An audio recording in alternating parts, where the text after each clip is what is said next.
Today, I thought I would share with you my love affair with color and cloth. I thought I'd take you on a journey about how I started dyeing textiles and how my career with dye has progressed so that you can see where I began and where I ended up and some of the more interesting stops along the way. So this tablecloth in this picture is the very, very first item that I ever put color onto. I had a second-hand tablecloth that somebody had given me and some fabric paint, and this was my very, very first experiment. This was my second experiment where I decided to apply a lino stamp to the shirt, and this was one of my very early tie-dyes. Then I also experimented with screen printing, and this was also a very, very early shirt that I made.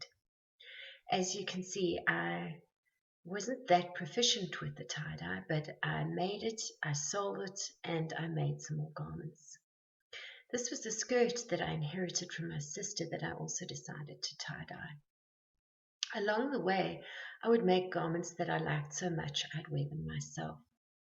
And some of my friends and family did the same, and I'm very grateful to them because it means that today I have garments that they're still wearing that I can look back on and reminisce and see just how far I've come. This is a shirt that my partner Pete still wears today. He's been a great source of garments that I've made and just had a chance to connect with again along the way. This is a dress that I made from my flea market stand that I wore myself for many, many years. And then this was one of my favorite t-shirts that I ever made that I also claimed for myself. Pete is still wearing this sweatshirt today that I made in 1997.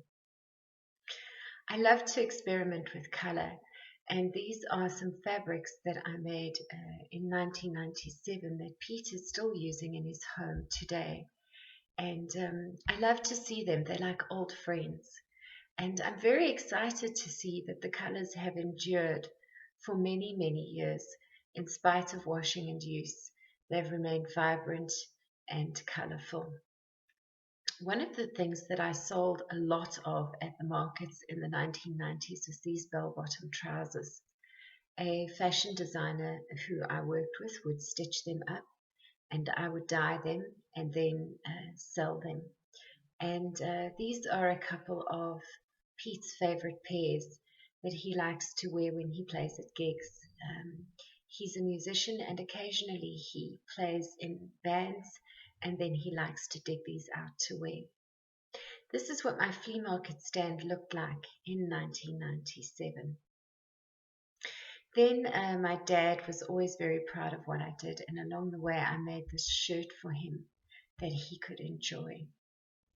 This is an example from a production job that I did along the way, and these are some t-shirts that I dyed for a clothing brand called Macaroni.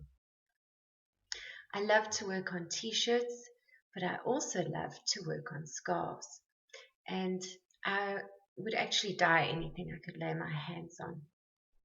And I like to dye things for events. When I taught at Keen on Crafts, I made these for the staff who worked there. This is what my table typically looked like at my display at events. It was a riot of color of things that I'd made. I used to enjoy making duvet sets for friends. This is a piece of fabric that I dyed. I was aiming for angel wings, but as you can see, I ended up with something completely different. And these were some shorts that I dyed for myself that I wore for many years. I loved to play with this diamond pattern, and I made a lot of t-shirts with diamonds on over the years. I enjoyed them in one color and in full color versions. Then I was a little obsessed with the diamond pattern for a while, and I made a lot of fabrics that I used to use for decor at various events. I would take these fabrics out to music events and parties and things like that, and even festivals, and I would spend many hours stringing them up so that we could create an ambient setting for the party or the event. Here's a close-up of the blue piece that you see there. As you can see, it was different panels that I stitched together to create this all-over effect. It was very, very exciting for me to see these fabrics strung up at festivals and events and see people enjoying and having fun in their shade. I would also use them sometimes when I taught classes to create a shaded space where I was teaching. I was also very fascinated with the zebra pattern. I used it quite a lot, and I even included it in my first book, Contemporary Die Craft. And I loved this dress a lot. I wore it myself for many, many years until it became holy and tattered. And I actually think now I've passed it on to one of my nieces. Then I love the cobweb pattern. I've done it quite a lot, and I enjoy playing with it in different colors on different fabrics. It can be done in one color and also in multicolors. I love this pattern quite a lot. One of the things I've also enjoyed over the years is making multiples of the same thing. I've often been asked to make them for clubs or for staff, for uniforms at venues. These pink and blue ones I made for a business that was doing in-store promotions for nappies where they needed boys and girls, so they needed a pink and blue version. And this is what my wash line would typically look like when I was mass producing t-shirts for corporate clients. I also love to work on chiffon silk. It's one of my favorite fabrics to work on, and this green piece was actually a scarf of my own that I wore for many, many years. This teal and orange version I produced for a famous fashion designer, and eventually it ended up on the catwalk with Stone Cherry collection. This picture was actually taken at Miss South Africa event. Then I also often used to make corporate clothing for various corporate customers where they would order many, many of the same thing.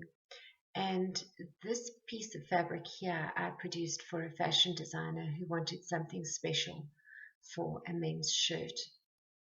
I even dyed furniture along the way. And this particular job was very, very tricky. I actually had to color sample more than 56 different brown recipes in order to come up with the selection that I needed for the chair so that the color graded very gently from a light brown in the middle through to the darkest brown on the very edges. And because the designer had asked for so many color variations along the way, I had to color sample many, many colors in order to settle on the right ones. This is a fabric that I mass produced for Marianne Fazler many, many times that she used for binding.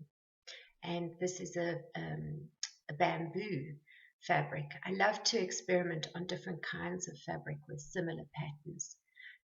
I like to start with a colored fabric and then dye over it. And sometimes I would just do these one color finishes on long lengths of fabric that designers could use for their collections. Of course, dip dyeing is something that would come up quite often in my career, and I've often mass-produced dip-dyed finishes that designers would then use for their collections. The dip dyeing often ended up on the catwalk, and this is an example that I made for Sun Goddess in 2005. I also included dip-dyed samples in both of my books, and these are samples from Contemporary Die Craft and from 50 Silk Scarves. Of course, I couldn't leave out my publisher because she loved my dyed fabrics so much. So I made her this scarf in her corporate colors that she could wear. And here she is wearing it on an aeroplane trip overseas. I would also dye a lot of my own clothing because I felt I needed uniforms that would represent who I was when I was teaching. Of course, dip dyeing has also come up in this job that I did for the Cape Town Carnival.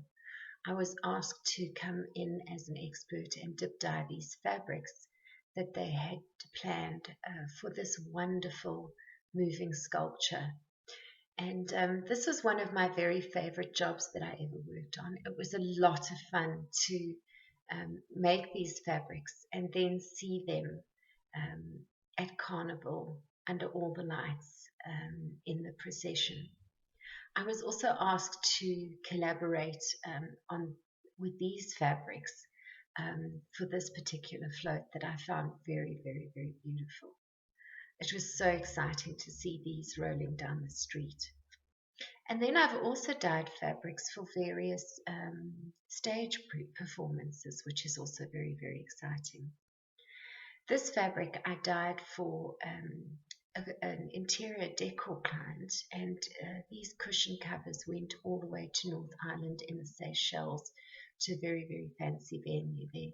And of course, over the years, I've also dyed fabrics for quilters to buy and use on their quilts.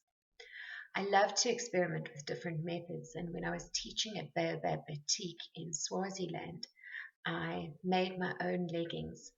And of course, being leggings, they got worn through between the legs quite quickly, as leggings do. So I cut them off, the legs off, and turned them into sleeves for this upcycled garment that I made. This is a pair of denims that I experimented with some bleach. This was in the early days, and these denims I actually gave to my sister.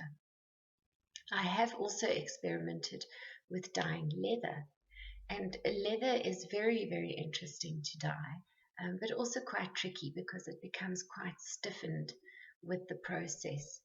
And these are some leathers that I experimented with during 2006 to 2008. I've also experimented with coloring cloth using all sorts of things, and in this case I used tissue paper that gave off its color. Of course, printing is also something that I have a passion for, and here I am with a friend experimenting with putting tracks onto a t-shirt using my car tire. If you'd like to learn more about dyeing fabrics from me, there are 3 ways that you can do so. 1. Sign up for one of my online courses. 2. Join my monthly subscription program on Patreon. Every month I send out ebooks and online courses to members there. Or you can join my WhatsApp learning group on these numbers.